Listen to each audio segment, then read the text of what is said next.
Hey, welcome, Reality Check TV guys in the house. Welcome. We have Hugh. We have Ace. I think he's still there somewhere. I think actually he left, so hopefully he'll be back.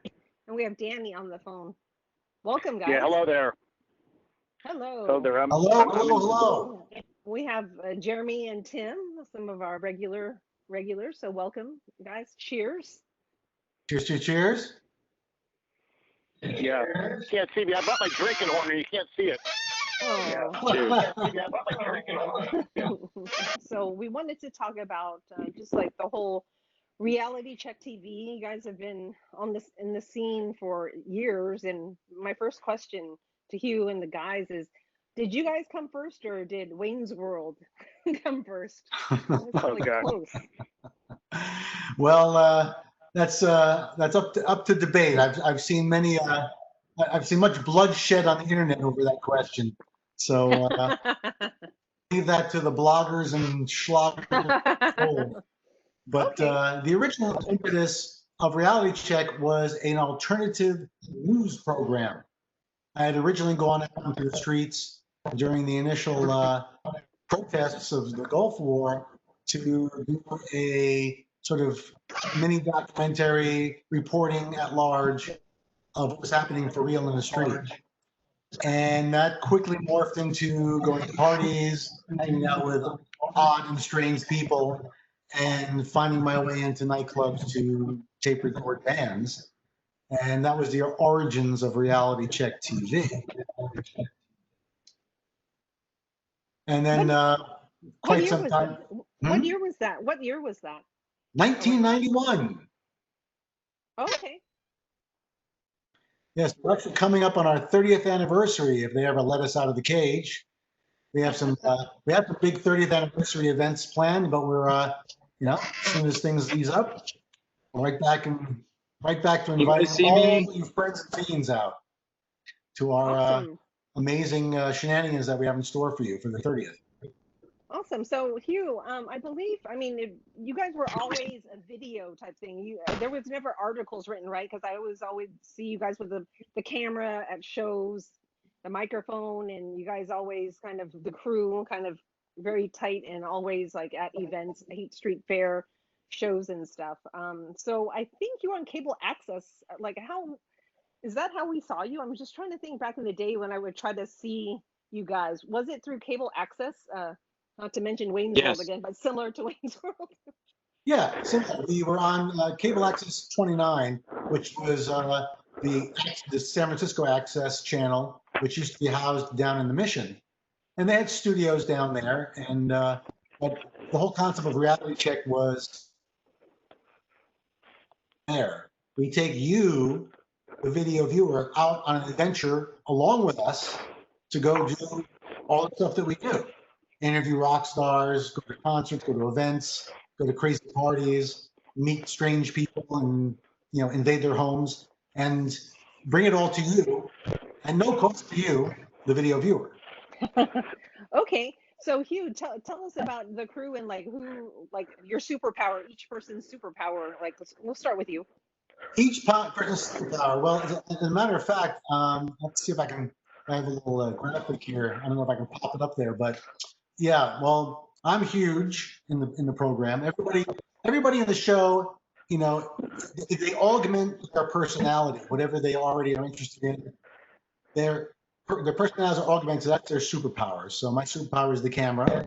I'm always seen with the camera, and that's how I'm recording everything that happens. Ace, his superpower is the gift of gab. He's able to talk to anyone from any walk of life, from the hottest rock star to man on the street, everybody in between, politicians, movie stars, you name it. He is the quintessential, as I call him, the Toastmaster General, and the quintessential host and MC.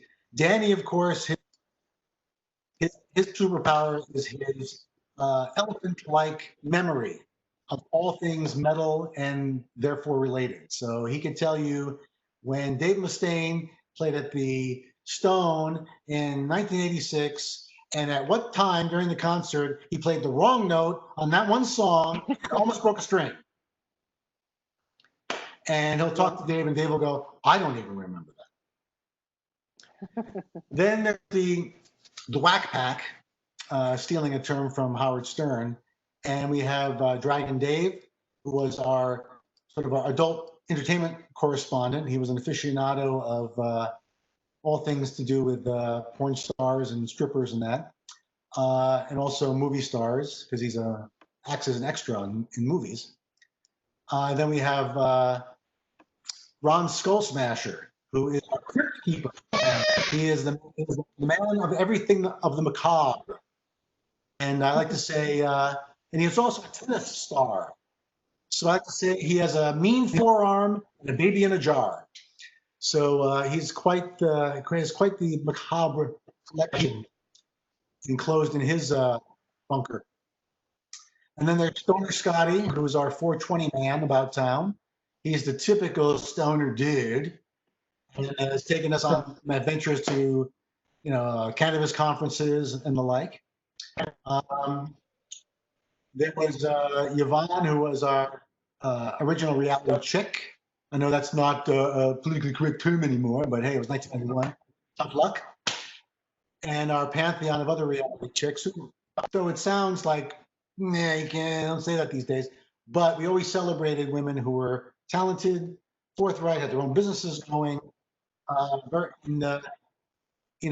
who deserved to be augmented through reality tech and shown whatever projects they were on. In fact, we were one of the few television programs, and maybe still are, that really showcase female-friendly rock bands and female rock bands in general. And of course, that's because Danny's such a girl band geek, but we've brought such a pantheon of that genre of rock and roll and metal that we've done our small part to promote that over the years.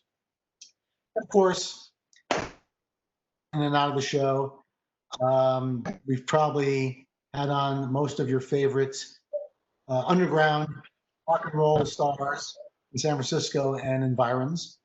Tell me how you got involved with the Bay Area Godfathers film. I had Bob and John on and Jimmy a few weeks on this happy hour, and they told us about your involvement, Danny and yourself, Hugh, and Ace, and everyone from the Reality Check team. So tell us about how you were approached for that project. Well, we've worked with Bob Nalbandian in the past on another documentary called Band versus Brand. And that concept was that bands have become more like brands as opposed to just, going out and playing music, and how the music industry has changed over. Bob had this other project on the back burner based on interviews he had done with various metal rock stars, if you will, from the Bay Area. And his concept was to sort of tell the story of Bay Area heavy metal, thrash metal, and the type of metal that generates from the Bay Area. Of course, Danny, being the expert on that, was a slam dunk to get him involved, and Reality Check in general. So what we were able to do was take the interviews that Bob had previously done with some of the luminaries from the Bay Area rock scene, and to have Danny go out and do some newer interviews with people, and then combining that with our vast archive of B from the past 28 years, we were able to put together, I think, a very comprehensive tale of the origins of what we consider heavy metal from the Bay Area, which we kind of consider started with Y&T, and then moving it all the way through the big bands that came out of the 80s. And it was kind of educational for me, is because I am from New York. I didn't get to the Bay Area and then started Reality Check in 91. So it was education, because people always approach me and they mention this. They go, oh, don't you remember being at the Stone in 84? I'm like, no, I was playing at CBGB's in 84. I was in New York. So it was educational for me to kind of get the backstory of all these people that I know in the Bay Area and go, oh, now I see. Everybody knows each other from high school. Oh, that's why it's like a big family out here, because everybody grew up together. And it's very interesting to see how that family atmosphere has continued on from the 80s right up to the present day, with bands like Testament, Death Angel, Exodus, because when we would hang out with those guys, it'd be like hanging out with, there's Danny's friends. Oh, there's the guy, little. But when they go out on the road, it's like, oh, they're big rock stars. But when they're home, it's very down home. There's a lot of unity. There's a lot of brotherhood, a lot of friendship. And I think that the documentary not only gives that feeling of the history, and it gives you a history lesson, but it also kind of shows you the camaraderie and the sort of general, we're at a house party atmosphere that you had when you went to the Stone, or you had when you went to Wolfgang's, you had when you went to Ruthie's. You were going to basically the clubhouse, and all your friends were there, and every band getting up was trying to not so much one up each other, but encourage each other. But definitely your skills were tested. The rest of your friends were there. You were going to knock it out of the park, or else you were going to get grief later, like, you do, So it really accelerated, pushed their skill set further and further into making, certain bands in the Bay Area become, rock stars, certain staying at that B level, certain staying coming and going, but still everybody had a complete mutual respect for each other, whether you played Vakken or you just been still playing, down the street at Joe Blow's a bar, Everybody was equally as appreciative, was equally as talented. I think that was the real takeaway from the whole series. It's 2 parts, and you really get a good flavor of what the really where thrash metal comes from, which really is right here in the Bay Area. Okay. Yeah, Bob and John were saying that Danny and the Reality Check crew did a bunch of the interviews. So which ones were yours?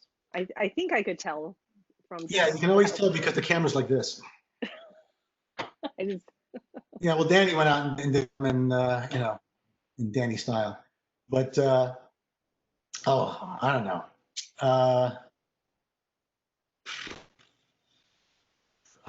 Danny would be able to tell you if he was on. He'd be able to run no problem. like this. No problem. But so what parts did you kind of gather the talent, or you kind of brainstorm saying, hey, I think these people, like, maybe have you considered these people? Like, so what did you, as far as bring to the table? Did you have I don't want to say artistic control, but what parts did you play in the movie as far as providing content? It was like an organic creation. Bob had the interviews. He had a basic concept. And then he gave. He told Danny to go out and try and interview some of the people that we knew that had a reality check in the past to get them to talk specifically about history of thrash in the Bay Area. So we took Bob's existing interviews, Danny's new ones, and then Danny, actually being a very consummate storyteller, was able to put it all together into sections to tell the story. So he would do what I call the pick and shovel work. He would do the grunt to do the initial editing of the rough edit of each section. And then he turned it over to me, and it was my job to sort of finesse and tell the story and put it all in chronological order so it makes sense to the viewer.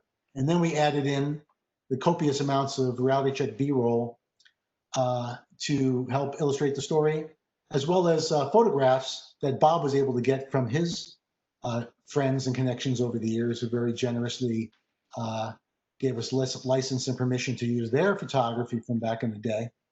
And through that, we were able to thread together the story that you see now on your DVD or streaming screen.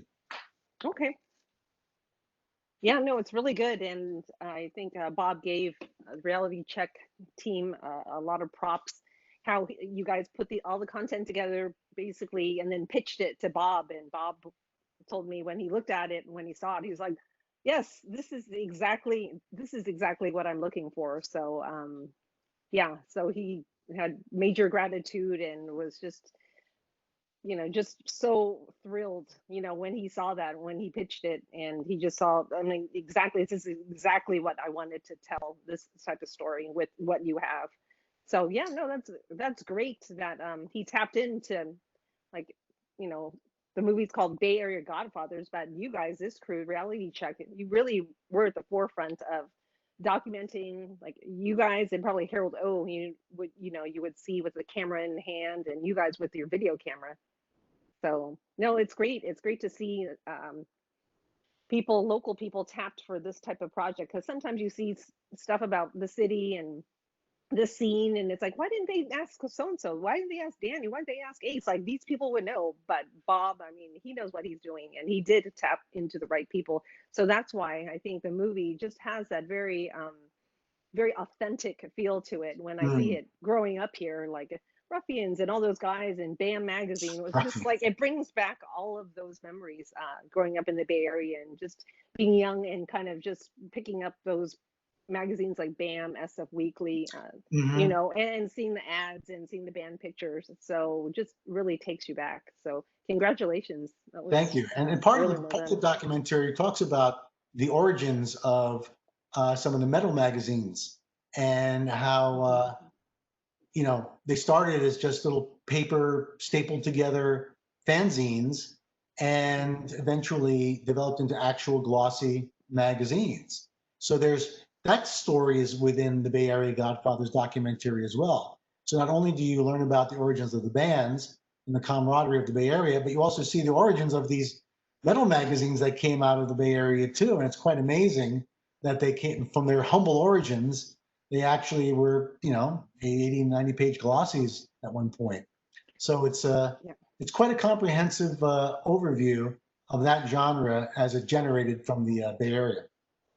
Yeah, I think that's what made it more authentic. It wasn't just talking to the artists, because we always see the documentaries talking to the artists, but talking to the fanzines, the editors, those people, the people who own the record shops, those people, those are the people that help foster that whole thing, to invest in their money. They had a certain budget, I'm sure, to buy certain stuff, and they chose this stuff. I mean, they believed in it.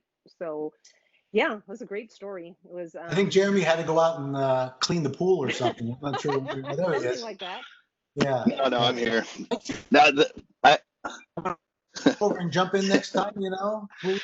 No, I had to kick the dog out of my chair. I was like, the sun's out of the sun's not in my eyes anymore. I could probably just go on the patio. Yeah, I had to kick the dog out of my chair too, but my wife was coming back. I'm telling you, I don't know. It's Willard with the pool. Willard has the pool, yes. I know. Hopefully he'll jump on. I would like to interject real quick and say, I really respect that the fanzines were also involved.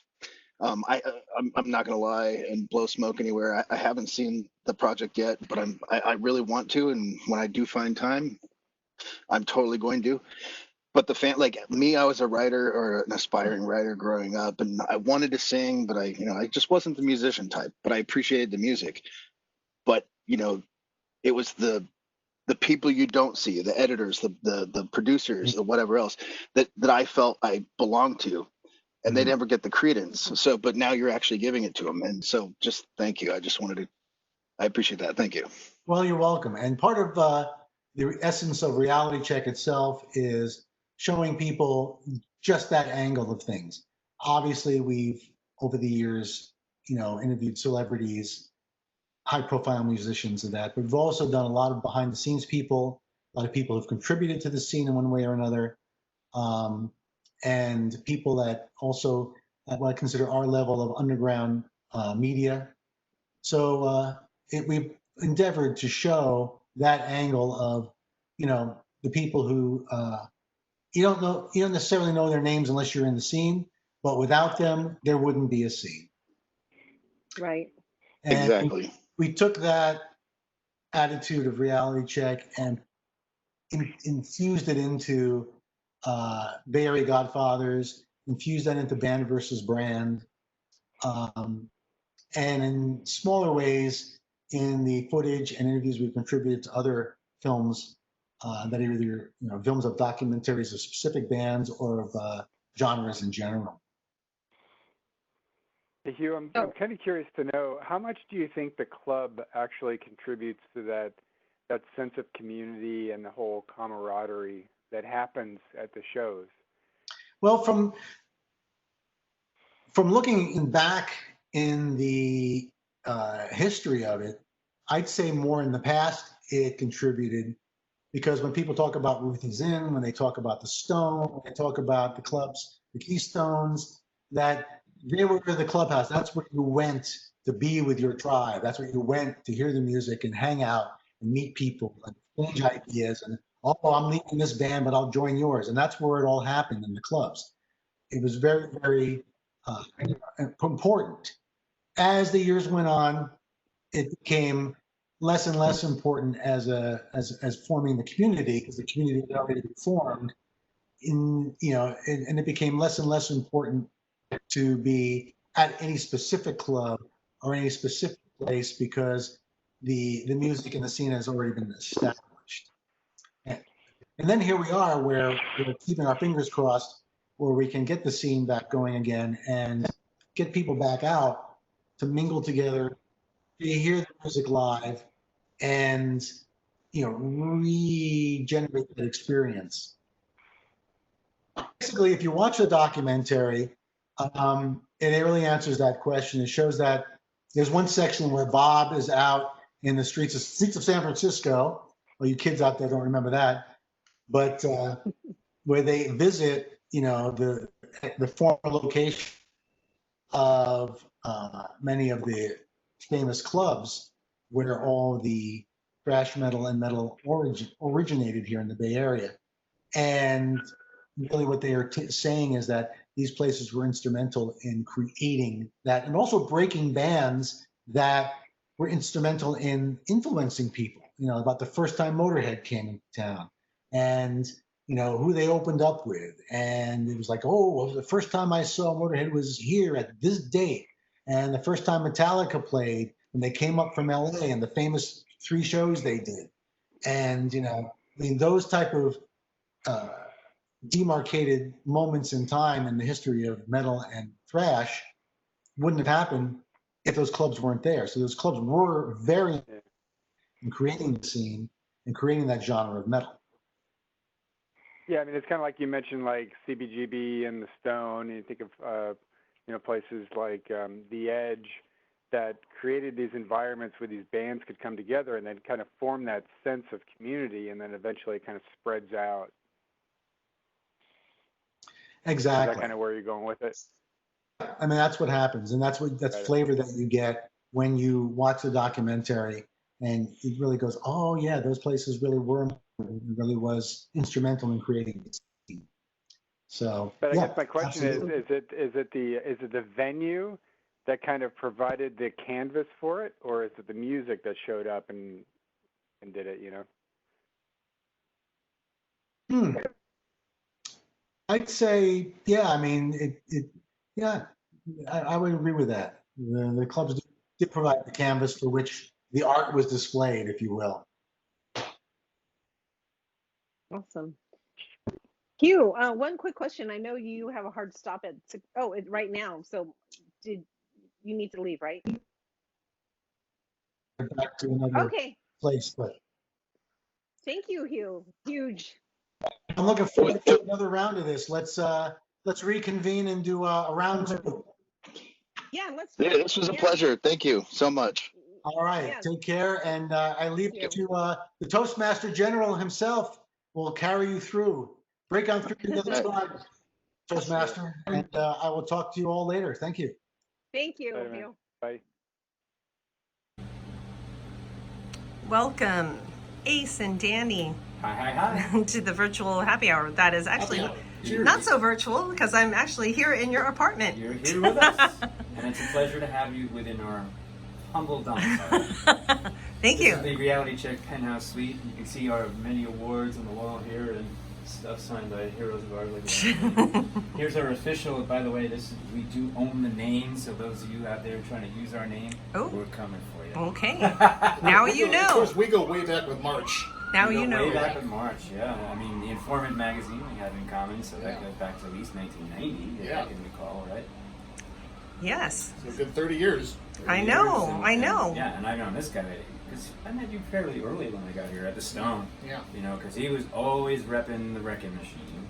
I know he never mentioned that, but... and he was good at it, Yes. Too bad they weren't as good as his promotion. Yes. No, just. No, I think that's how I remember Danny with the wrecking machine on the back of your leather jacket. Yeah. So. Which got erased. Okay.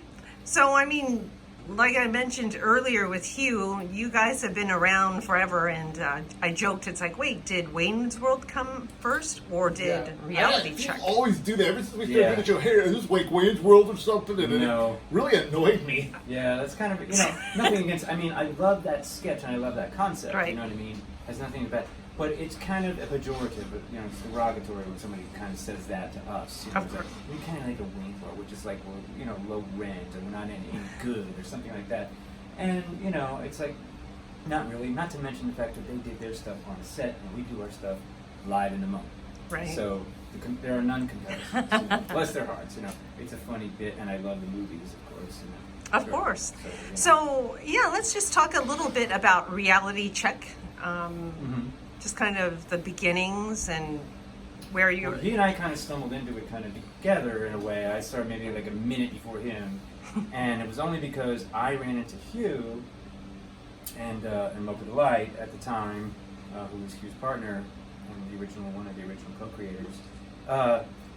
They were at the Paradise Lounge. And there was a sign on the wall, I swear to God, that said, you enter the premises, you agree to be filmed for Reality Check TV on, but it was channel like 63. Channel 53 at 53 at the time. He said something 29 or whatever, that's whatever.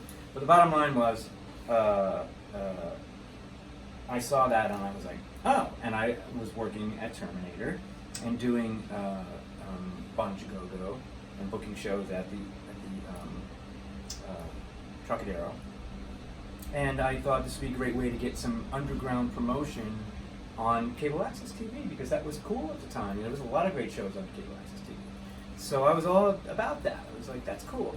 I'd walk around, find two knuckleheads with a camera, and it's Hugh and his buddy, and we started talking, and I told them about Bondage Go-Go, and they were like, Bondage Go-Go, they looked at each other just like we did, and it's true. And they were like, Bondage Go-Go, their eyes light up, I was like, yeah, you guys should come down and film that. I'll put you on the guest list. And they're like, okay, at the same time, And they showed up, and we walked them in, and I was DJing, So that was my first appearance on camera, which was early in '93.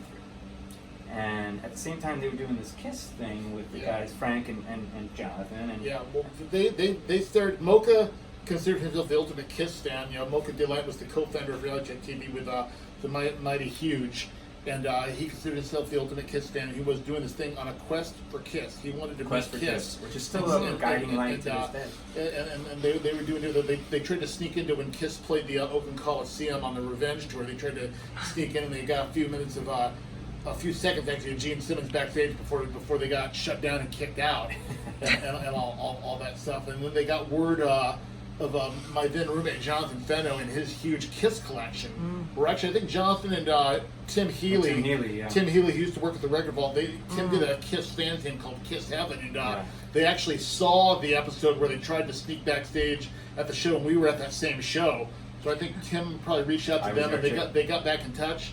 And so they came over here because they heard about the massive Kiss collection that was here at this household at the time, and they came. I showed up because that was the first time I met Hugh. And they did this whole thing and interviewed all the guys, and they interviewed me too. And they actually put out a special Kiss fan tribute video. Yeah. That's how I met them. And then I ran into Hugh again at the Terminator Club. They were doing a battle of the bands that Ace was involved with, Hugh got me on camera. I said, hey, I know some of these bands here. I just started interviewing them for Hugh, and he was like, wow, you should be our correspondent, Yeah. When I saw what they was like, I wanted to be what they're doing, because at the time, I used to roadie for a lot of bands, and at the time, I didn't have a gig. I kind of didn't really have anything to do to keep myself involved in the scene. And when I saw what Hugh and Mocha were doing, I was like, I need to be doing what those guys are doing. And then they asked me to join, basically, and so I was like, oh, hell yeah. I had a zillion ideas of what we could do. He and I did interviews, with different bands together. I had booked the show, and that was, it wasn't technically a Terminator show, it was at Big Heart City, which was the venue. Remember where we did Terminator. But there was actually a competing Terminator show later that night with Ice-T headlining. Yeah, I went to that show too. And so did I. And so it was a very interesting scenario, and that was the first, the next level of reality check. And then he and I started like touching base with people we knew in the scene to get bigger and better and more interesting interviews to get more viewers. You know, I have these ideas. I hear, you know, you're press. It means you can get into big concerts because you're press. You just gotta get a hold of publicists to do it. So I started contacting publicists and setting us up to get backstage at shows, and maybe we could like, you know, hit other people up who were backstage, like Danzig and Sacred Reich came to the Warfield with the Genitorturers. Right. And I said, I contacted Sacred Reich's PR people and got us set there for the Sacred Reich Bowl. I go, well, while we're backstage, let's try and hunt down Danzig. Let's hunt down the Genitorturers. And you know, we got the Genitorturers interview. Danzig, you know, I found out I had to go through Danzig people. I was on less than one that night. That although Danzig was willing to talk to us, but it ended up not working out. But ever since then, Danzig always remembered who I was and was always down for being interviewed by us. Mm-hmm. That's cool. Actually, I have another Danzig story because there was a time where we were set up for an interview, and we showed up at the Warfield, and whoever was the tour manager guy, he had it in his head that Glenn didn't want to talk to anybody. And I think it was really more he didn't want Glenn to talk to anybody, honestly. But that being said, so he, you know, we said, well, I think if you tell Glenn that we're here, he knows us. He'll want to do an interview. Nope, Glenn doesn't want to talk. Okay, whatever. Show happens. Come back after the show and hanging out in the room outside of the dressing rooms, you know, where they do meet and greets and shit. And he comes popping out and he goes, "Oh, you guys are here." I go, "Yeah, we told your guy that we were here and to go tell you, and he wouldn't do it." He goes, "Oh, I have to have a chat with that guy." And I go, "Yeah, you know." I remember he said, "You want to do an interview now?" But they wouldn't let us bring our cameras. Yeah, we had to put the camera back in the car. Oh, nice. That was part of the problem. Yeah. So, otherwise, we could have done it then, but they wouldn't let us keep the camera in the building because we were like, "Oh, you're going to steal footage or whatever." So it was a big thing, you know, and you know, that happened another time with Sebastian Bach too, where we were sitting on the bus waiting to do an interview. I told his handler guy that Sebastian's supposed to do an interview with us, and he goes, "Oh, Sebastian, I don't want to talk to anybody." And we hung out for a long time, and with Richie Scarlett and the other guys in the band, and we had some beers, and then they're like bored, they want to leave. So I said, "Oh, I guess it's not coming out from the back. See you guys later." 10 minutes later, no lie, he comes out of the back and he goes, "Hey, you guys are here." I go, "Dude, I told your fucking tour manager that we were here, that he should go tell you." And he was like, "No, it's good." So he went off, and you know, and everybody left. So I'm just hanging here with Richie because he's my bro, and we're chilling. You know? And then you and Sebastian smoked a bong. We got stoned. Nice. So I mean, that was cool, but I wanted the interview. I didn't interview Sebastian before. I saw him like a year or so ago in Hollywood. So did you guys ever reconnect with Glenn Danzig? No, well, I haven't seen him in a long time. Yeah, I ran into him at the AVN convention and got a little impromptu interview with him there. Okay, nice. But he hasn't been coming out of the dressing room. You know, Johnny Kelly and whatchamacallit from Prong, Tommy Victor. Tommy. So Tommy and you know, Johnny Kelly used to play with Typo Negative, and Tommy Victor is in Prong. You know. And so I've known those guys forever. So we always go and hang out with those guys. They come out and hang out. Oh, okay. But Glenn never comes out. Yeah, I haven't really seen anything. Nothing again. You know, nothing he personal. Doesn't know, he doesn't. Yeah, he doesn't know we're there. You know. Right. Okay. And he can be, you know, reclusive. I guess. You know, that's his trip. All right. Awesome. But at least he likes us. He knows us. Yeah. So he's always willing to talk to us. If he knows we're there. Yeah. You know, a lot of people don't. For some reason, he's kind of gruff, I guess, with other people. I don't know. And they don't want to like the pussyfooting around. And it's like, you just tell them, it's like, come inside, say hi. You know, Gotcha. I can't make anybody do it. Of course. But wanted to kind of fast forward to your participation in the Bay Area Godfathers film. Yeah. Well, you know, all credit where credit is due. If it wasn't for this guy, there would be no movie. He spent hundreds of hours putting that footage together, but there is a really cool narrative thread that runs through it, and it's not necessarily linear. It jumps around a little bit, you know, but it fills in a lot of the blanks, and also for people who were there during that time, and maybe they're discovering that this happened for a certain reason and they didn't know about it or whatever. And also just to relive those moments, you know. I came a little bit later. By the time I got here, it was early '88, and the scene had already blossomed. I'd already seen Metallica opening for Ozzy, right? And it blew him away, honestly. I mean, they blew Ozzy off the stage.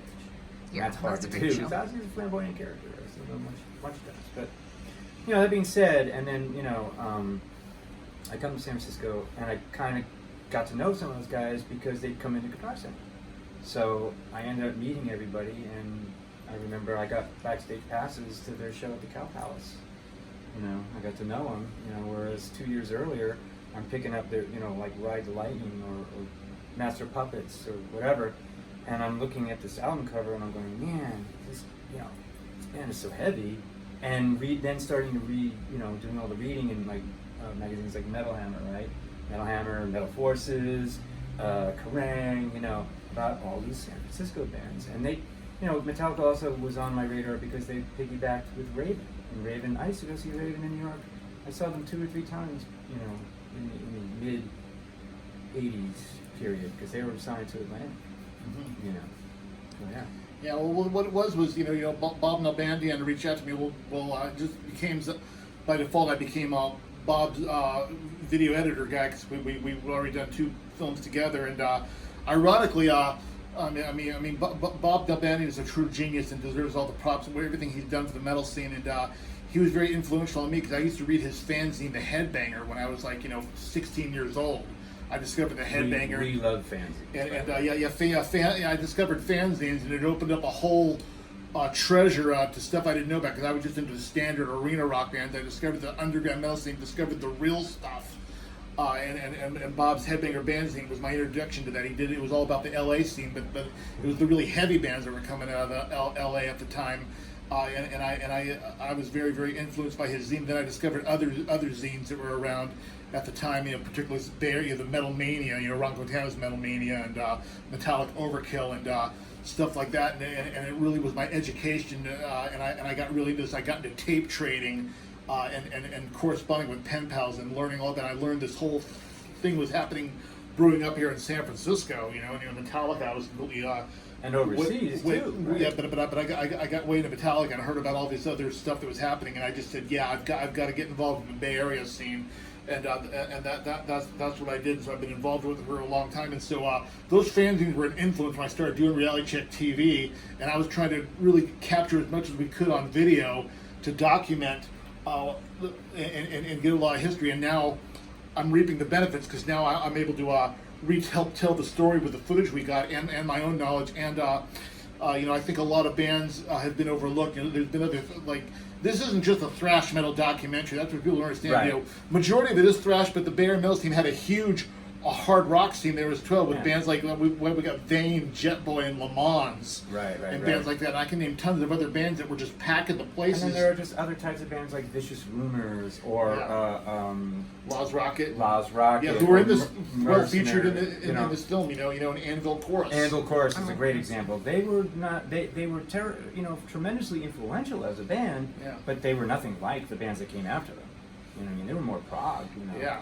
But it's definitely, you know, starting with Y&T, I mean, their stories need to be told, and this is, hopefully we're capturing that. And I did my best to sprinkle in a lot of bands that have not gotten a lot of mentions. Right. You know, even if unfortunately Bob, being the director, he calls the shots. There's a lot of stuff in both Part 1 and Part 2, which is coming in January. Okay. A lot of stuff I was forced to cut out because he's the director.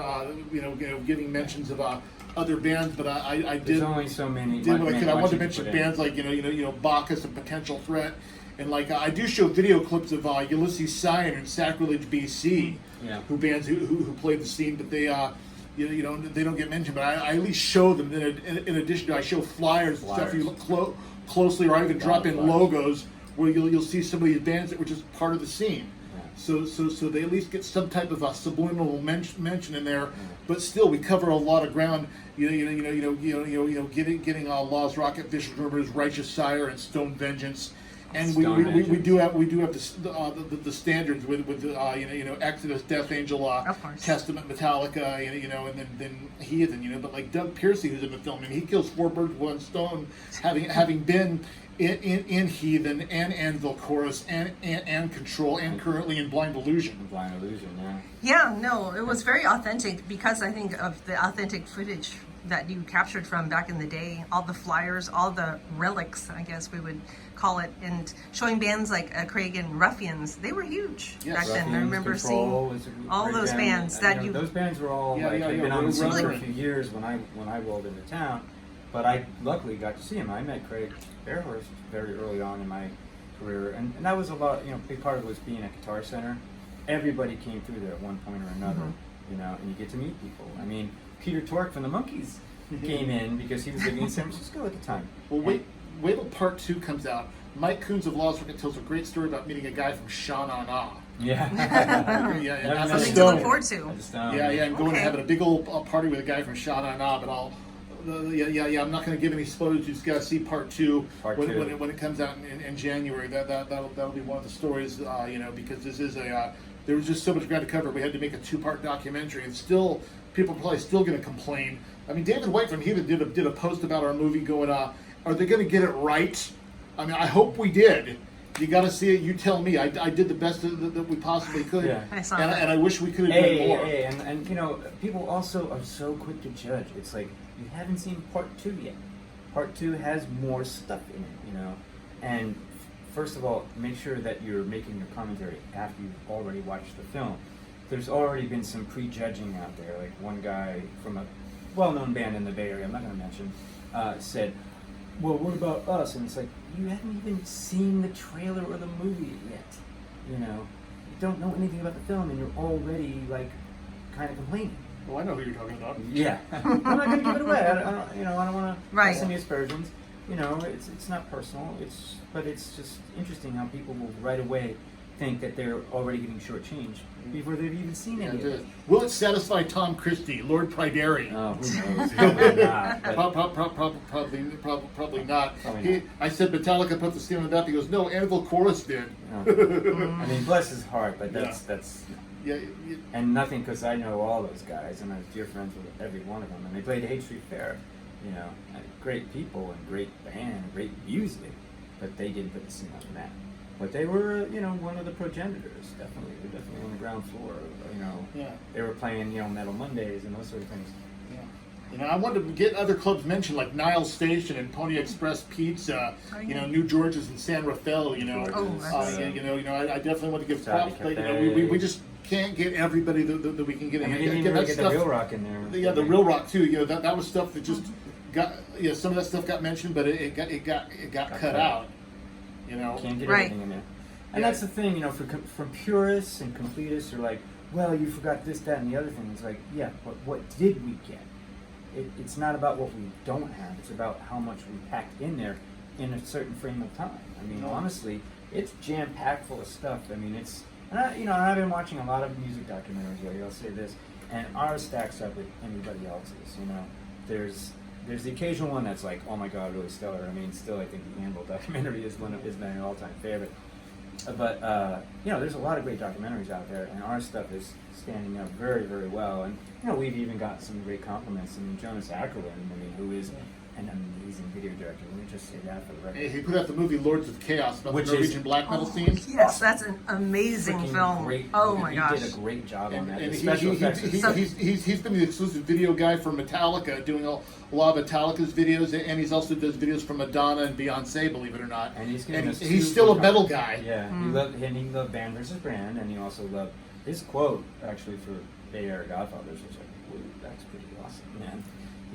He was like, it's helping you relive that time. And he's the original drummer for Bathory, for all you trivia heads out there. And and he saw a movie. One of the first projects I did with Bob was a documentary about the adult film business called Underbelly, Beneath the World of Porn. That's Corpsey. But I did that with Bob and Corpsey. Right. And Jonas came to the screening down in LA, and I asked him what he thought. He says, "I love the editing," and I'm the editor. And he told me the editing was great. See, I'm like getting a kiss from the gods. Because yeah, if you see coming from him, I'm like, yeah, whoa, no, I'm not worthy. I'm not fooling around because his stuff is awesome. I mean, his... Well, look at his track record. Yeah, I mean, he's worked with everybody from Madonna to Metallica. Okay, you don't get that if you don't have the goods. No, it's really and good. his movies. He's only done a few feature films, but you know, Debbie Harry was one of his movies. Right. Yeah, and the Lords of Chaos. The Lords of Chaos. I watched it again yesterday. I love that movie so good. much. It's so good. It's sick. They really captured the metal underground. It was fantastic. And if you've ever read the book, it really captures that. Oh, I didn't There's a know book, there was a book. Okay, yeah. Well, Jonas had nothing to do with that. That was the guy didn't have anything to do with did more than just narration. It was the whole black metal thing in general. But yeah, that was okay. But I really thought he captured the underground, and I hope we captured everything as best as we could. Yeah, I think so. As well with the AREA Godfathers. So, Danny, you mentioned things got left out. Of course, they do. But what were some bands that were basically, no, this must go in or else forget? Yeah, well there were some more bands I would interview. Like, I want to get Dean Del Rey from Ghost Town. Right. Because he booked the Stone, and that they were such a big band that was part of the scene. Right. Yeah. But Bob told me I had enough interviews. And actually, a lot of the interviews were done right here at our house that you see right really? here. Okay. And you're asking earlier about what interviews, who did what. Like when me and Bob interviewed Gene Hoglan and Craig Locicero together on the Testament tour bus. Oh. Okay. Yeah. Me and Bob. That was one interview that me and Bob did together. There's a couple of interviews like I set up Davey Vane for Bob to interview. Right. But here at the house, I interviewed Billy from Jet Boy and Leather Leon. I had Leather Leon in my. Bedroom. Alone with me in my bedroom, and I got it on film to prove it. Oh. Yeah. Nice. Yeah, and Mike from Stone Vengeance and Steve from Freshire and Billy from Jet Boy interviewed him in my roommate Ian's room. And then speaking of Ian's, I went and interviewed Ian Callan where he works. Mm-hmm. and interviewed him as well. And also here we interviewed Mike Butler, who played with both Exodus and Jet Boy. Right. He came over here to the house to be interviewed also. And we did our commentary from him. And then I interviewed Ace, and then I also interviewed myself. Yeah, no. One thing that stuck out when because I had met up with John and Bob a few weeks ago on the happy hour, I was saying how authentic the interviews were. It seemed like that the I think interviewee. There's a level of comfort that we get. Yeah, there's trust. We've known these guys for a long time. Exactly. So they're not like fronting or trying to be too distant or whatever. Yeah. And that happens with interviews you don't know. So sometimes you might get a stiff feeling interview because there's no chemistry between. We've known all these guys for decades. And it shows. So because they were. Familiarity, I think, is what translates through that. Yeah, no, that really added to the authenticity because they seemed like they were really speaking from the heart, and they trusted the interviewer to do the right thing. A lot of those guys have become pretty pro too. I mean, I think David Ellison is one of the great interviewees. You know what I mean? That guy is so pro about what he does, and if he's having a good time, he'll let you know. In the Band vs. Brand one, my interview with him at his booth was like a classic. That's pretty funny. Awesome. But Stone Vengeance is a band that's never gotten a lot of their just due recognition. So I wanted to make sure Stone Vengeance, because they've been a part of the scene for so long and such have a long history, and I know Mike Coffey has a lot of good stories to tell. So I was very and another happy thing I to want give to them mention too. Another band that never gets any props in this scene is a band called Harvey. Yeah. Harvey gets some time in this movie, and it makes my little heart proud because I used to manage the band. Oh, and that I did not know. Yes, I actually learn something every day here. I managed Harvey for in the 91 ish area. Sweet guys, love them all, and they had played with Living Color at the Stone. In fact, they opened for Living Color. I wish I would have known that because you probably had some photos of them. Because I didn't have any photos of them. I just had the one picture. I don't think I do. I had that one video clip at the Hate Street Fair where I saw the guitar player pointing out, "Hey man, you remember Harvey, right?" You're like, "Oh yeah." Yeah, Harvey keeps coming up in our virtual happy hour. Jimmy Arsenault, he mentions them, and along with a few others. And that makes me so they happy. keep coming back. But so I actually did manage the band for about a year or two, and we had a good time. I got them a few cool gigs, and we did. I actually had them at a couple of different Sushi Sundays on Hate Street. And they really went over great, you know. I mean, surprisingly, you know, I don't think people knew what to expect, you know. They're figuring 3 black guys, it might be reggae, it might be funk, it might be this. And they come out and they just blast the hard rock and the metal, you know. It was fun, actually. Yeah, but also I'm very, very happy to be working with John Strednansky. At the same time I was getting into the fanzine, Metal Rendezvous was out at that time too, and I discovered Metal Rendezvous, which was, you know, I was living in Watsonville, and Metal Rendezvous was based out of Monterey, and I got this early issue of Metal Rendezvous. John had his phone number, so I began calling him and corresponding with him, and then Metal Rendezvous grew up to be be a really big magazine, and you know, and I think from like it's, a one staple thing to being like a glossy. Yeah. You can buy in the store. Yeah, and I used to read that. John Strednansky, a guy that I've always, you know, campaigned for, needs to get his just due recognition for all he's done for the scene, and now he's finally getting his recognition. And he got to narrate the film, and he's interviewed the film because he's done so much, and he has so many great stories to tell. So I'm really happy that he was involved in this project also. Right. So I know part 2 is coming, I believe, beginning of next year. That's what we were told. Is it edited? Is it finalized? It's been in the can for a long time now. I mean, we were going to kind of originally before Chipster PR took over, we were going to kind of like roll them out back to back, but they're making us wait, which is fine. But there's going to be more surprises in that one. There's actually some other people who. That are not in part 1 who appear in part 2, and some other that was my question. Some newer interviewer clips that you haven't seen. We've got guys from Armored Saint, Dark Angel, you know, and a few other surprises, and a lot of other clips and party scene clips. And there's also going to be some individual features of the band. We're going to go in depth with an individual segment on Death Angel, on Vicious Rumors, on Lääz Rockit, on Metallica, on Exodus. Which is really good because and Y&T. Yeah, and Y&T. All right. Particularly Vicious Rumors. I think they're one of the bands that really kind of get overlooked a lot. You know, I mean, Jeff does some commentary, film. Oh yeah, Jeff's in the film all over the film. Yes. Yeah. Which is great, you know, because I never thought they got quite the due that they deserve. Yeah. Because they've been in the scene forever. They're another and they band still tour. They're still they just came out with a new album. They tour in Europe and they play the big metal festivals. You know, they do well. You know, they're probably not at the Testament level, but they're still doing very well for themselves. Absolutely. You know, I've always had a little, you know, soft spot in my heart for Jeff Thorpe. And those guys, you know, I remember them from the early days. I mean, you know, of course, what happened with Carl was so awful. Yeah, and Carl was in the Ruffians. There was an old photo of the Ruffians with Carl Albert when he was in the band. If you're paying attention, that's in part 1. Yep. It was really Larry Howe, the drummer for Vicious Rumors, just complained about. I don't even think he's seen the movie yet. And complaining about Vicious Rumors being overlooked. Like, you know, Vicious Rumors are definitely not overlooked in this. Yeah. I really enjoyed the interviews with Mark McGee. Mark McGee's great. Really did.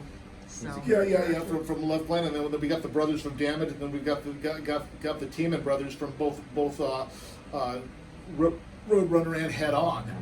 Yeah, that was really good too. Yeah. That was really good. Yeah, so those are all very important bands that probably don't get as much credit as they deserve. You know, because Head On is a kind of a predecessor of Jet Boy, right? Yeah. You know, and if you ask Billy Rowe, he'll tell you, you know, I worship the ground that, you know, that Specimen and those kinds of bands all walked on, and they were part of what gave Jet Boy the impetus to form a band, you know, as much as any other bands in LA. Right. I remember when they were kind of rising, and then Poison kind of swooped in at that point. Poison came it was around that time. There was that famous Bay Area cover with has Jet Boy and Poison on the Yeah, Mickey from Jet Boy and Brett Michaels at the time. Yeah. Both were poised to break big. You know, I guess Poison, Jet Boy was supposed to follow in Poison's footsteps. They were right there. Yep. But Poison opened up, and so did Guns N' Roses open up for Jet Boy up here. Yep. You know, and they would trade out, and they all were friends. Absolutely. Yeah, and at the time, it seemed like a lot of these glam bands that were playing the Bay Area scene looked like they were going to go on to be huge, and then it ended up just really not happening for them. Like in Jet Boy's case, you know, record label really screwed them. Twice. They got dropped from the same label Metallica was on. A lot of the songs the fans were expected to be on their first album, Feel the Shake, was not on the album. With their core fans. Well, yeah, no, I'm saying the album's called Feel the Shake, but a lot of the material that the fans expected on that album were not, because the record label made them chose what to put on. They made them write new songs. Yeah, so there's only 3 or 4 songs from the original. Zayn at one time looked like they were being hailed to be the next Guns N' Roses, but in their case, time ran out. Yeah, you know, and the Sea Hags even. Yeah. You know, that was a great band. They were more of a down and dirty kind of Faster Pussycat kind of, Yeah, getting Metal Mike Varney and Shrapnel Records. You know, I know that Mike was so Varney influential forever. on me. Yes. When I was kid, those U.S. metal records, I was so into them. You know. Oh yes, thanks for mentioning that. I really enjoyed the Marty Friedman and the whole Jason Becker. I almost I was getting misty over there with that. So yeah, it had everything. I mean, it was emotional, it was very nostalgic, and lots of these bands are still highly relevant too. So it's not just Godfathers, dinosaurs, not by any means. So it was really everybody's good. still pretty much making music. Yeah. Marty, people who might be wondering, Marty Friedman requested that we do not put ex Megadeth under his title. We could just put Cacophony in Hawaii. Oh, interesting. For W2 bands, but he did not want to be ex Megadeth. He did not want Megadeth. I guess, yeah. I mean, he came in the period well after Megadeth was already established. Yes. But I guess he had a falling out. Oh, okay. Yeah, I noticed that under his. Why didn't say Why didn't say ex Megadeth? Because Marty told us not to. Yeah, which is fine. Yeah, you have to respect your guests. Yeah, I'm sure at some point or another he'll come back to. But you all know he was in Megadeth. Come on. I hope he doesn't get mad at us about that. Oh. Because we do love Marty. He's a good guy, and he's an amazing guitar player. I mean, come on. So what else did we want to mention? We've lost a lot of our heroes this year. Oh yes, we didn't even Like my dad. His dad. Oh, but we so lost, sorry. Leaker Slake, and even though we never met Eddie Van Halen, of course, Van Halen. Oh, you filmed him. I filmed the him. Foundations for him getting that award with Jerry Cantrell. Yeah. So that's actually one of those choice little nuggets that will we documented that bit. You know what I mean? And I just happened to be there. So I'm thankful to the Foundations Forum people getting back to that. I mean, Bob Chiappardi, and I still am in touch with him from time to time. He's a good man. He does a different kind of marketing thing now. He works with dance music and strip clubs and that sort of thing. And that's just kind of his niche now, But still a swell man and a really cool guy. And he helped our scene in the late '80s and early '90s immensely. Ultimately, as far as reality TV goes, it's just mind-blowing that a little underground show like us has gotten to get such heavy hitters and big-name people on our show, and also just get some wild, crazy, outrageous stuff. I'm just some guy from Watsonville, was so wet behind the ears at one time. I'm just another guy from Brooklyn. Yeah. I forgot about it. Yeah. Reality TV, it is just music, and we're more of a entertainment pop culture show, which is why we do some of the underground freak and weird things, and the comic book conventions and things, and also why we've gotten people. We happened to get Mike Tyson on our show. Right. Probably the most famous person we ever got probably was Mike Tyson. Bad. Yeah. I mean, bless his heart, he is fit, and I'm looking forward to his fight coming up. Actually, he's going to fight Roy Jones Jr. I've been rewatching his fights from back in the day. I mean, he was a terror, that guy. But he's got a great show called Hot Boxing with Mike Tyson on YouTube. Oh, really? Really good. Man. Okay. Let's talk about us. Yeah. Okay. I just have to mention that because it is a All good right. show. But as far as Reality Check TV, right now we're kind of on a bit of a hiatus. Right. We're just rolling with the Forced hiatus because there's COVID. no shows, so we haven't. Exactly. We filmed a lot of stuff at the beginning of the year, and then burned through COVID it all. happened, and I had this stuff in the can, so I went and edited what we had to need it on. Then all of a sudden, it's like we're out of content to make new episodes, so I've been forced to show reruns on the local station we air on out here. So we've been getting nothing but reruns all year, and I was going to ask you, how do viewers watch like I was asking you earlier, there's so much stuff I kind of want to look back at. 740 episodes, so I'm at no show. I've got a lot of content that's never been reran before, so I've been breaking out a lot of stuff that we've never reran. Okay. Some of it's pretty wild, outrageous. I'm putting on the most entertaining stuff we've done to keep the viewers entertained out here. Yeah, I'll look for We've it. got over 2,000 videos on YouTube. Okay. Yeah. Do you have a site as well, or is YouTube the best way to see? RCTV.com. Okay. Exactly. It's got all the stuff right there. Okay. Including a portal to my radio show. And that's what I've been doing to keep busy because we can't go to shows. We can't film anywhere. So I restarted the radio show, Ace of Space Radio, which came out of the original Reality Check Radio, and then Radius Radio, and then Ace of Space. And it all ties into the Informant magazine when I wrote that column. So to kind of and stay in touch with a lot of our friends, and I am in touch with a lot of people directly and I just get a hold of them on the various social media that we're in touch on. And hey, you want to be on the show? Sure. You know, I don't have to go through any gatekeepers. They just go okay. You know, I got people's phone numbers on my phone. They just go okay. You know, because again, that sort of familiarity that we have. You know, they're like, yeah, of course I want to be on your show. You know what I mean? And that's awesome. So that's where the show is going. And I got some big guests coming up. I mean, I'm gonna have Mike Rambold actually on. Good old Mike. Yeah. Oh, he was used to run the KISS website. He used to run a KISS website. Now he does management. He also has a KISS podcast called Three Sides of the Coin, which is by far the biggest KISS-related podcast on the internet by miles. You know, and they get a lot of great guests on him. And he's a really good dude. We go all the way back to when he was working for KISS directly and doing the KISS Online website. And we held a party here for Detroit Rock City. The Detroit Rock City movie, the official release party we held here at the house, and that was a fun night, one of the most legendary parties we had here at the house. 8 or 9, so yeah, we go back like with him over 20 years, and he's given us some interviews with famous porn stars, and so we have always had a good working relationship. So he'll be on the show.